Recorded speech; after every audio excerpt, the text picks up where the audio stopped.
Islamic দলে তারা কি বাধ্যতামূলক কিনা, নির্দিষ্ট দল না করলে কি মানুষ কাফের হয়ে যাবে?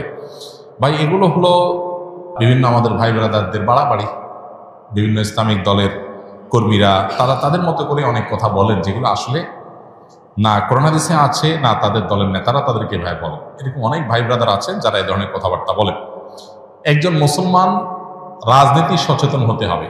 ইসলাম এবং মুসলমানদের কল্যাণ কোন দিকে, অকল্যাণ কোন দিকে, এইটুকু বোঝার মতো ক্ষমতা একজন মুসলমানের মধ্যে থাকতে হবে। এবং তিনি ইসলাম এবং মুসলিমদের কল্যাণ, নিজের দেশ, মাটি, মানুষের কল্যাণ বিবেচনা করে তাকে সিদ্ধান্ত নিতে হবে।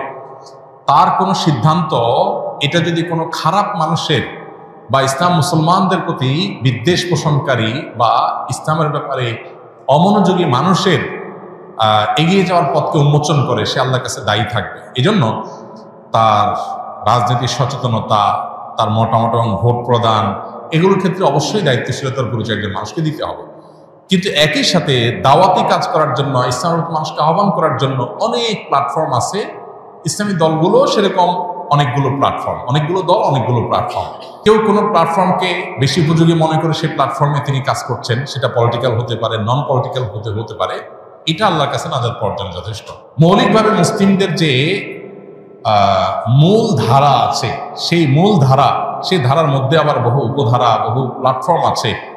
সেগুলোর বাইরে এসে মূল ধারার সাথে যাতে কানেক্টেড থাকে মুসলমানরা, সেখান থেকে বিচ্ছিন্নতাবাদের দিকে যেন না যায়, নিজস্ব কোনো মতবাদ যেন তৈরি না করে, আলাদা কোনো আপনার গিরিপথ যেন তৈরি না করে, এই ব্যাপারে শরীয়ত আমাদেরকে সতর্ক করে। যাতে ঐক্যবদ্ধ থাকার মানে হলো সেটা কোনো একটা বলয় বা প্ল্যাটফর্ম বা কোনো একটা সংগঠন, সাংগঠনিক পরিচয়, পলিটিক্যাল হোক, নন পলিটিক্যাল হোক, এ ধরনের প্ল্যাটফর্মে কাজ করলে কাজের সুবিধা হয়। সন্দেহাতীতভাবে সেটি জায়েজ, কিন্তু সেটা করতে গিয়ে যদি আমরা অন্ধ হয়ে যাই, আমাদের ওয়ালা বাড়াটা যদি দলকে ঘিরেই হয়ে যায়, আল্লাহ এবং তার রাসূলের জন্য না হয়ে যদি সেটা সীমাবদ্ধ এবং সীমিত একটা চিন্তার জন্য হয়ে যায়, তাহলে সেটা আবার গুনাহের বিষয়ে হতে পারে। এই জন্য বিষয়গুলোকে পার্থক্য করা, পরখ করা, ইম্পর্টেন্সি এবং গুরুত্ব বোঝার পাশাপাশি কতটা ইম্পর্টেন্ট শরিয়াতে সেটাও বোঝা গুরুত্বপূর্ণ। আমরা অনেকে এক্ষেত্রে বাড়াবাড়ি করি, আবার অনেকে ছাড়াছাড়ি করি। এই দুইটারই অবসান হওয়া দরকার এবং সঠিকটা আমাদের অন্তত উপলব্ধি করা দরকার। আল্লাহ তাআলা বোঝার তৌফিক দান করুন।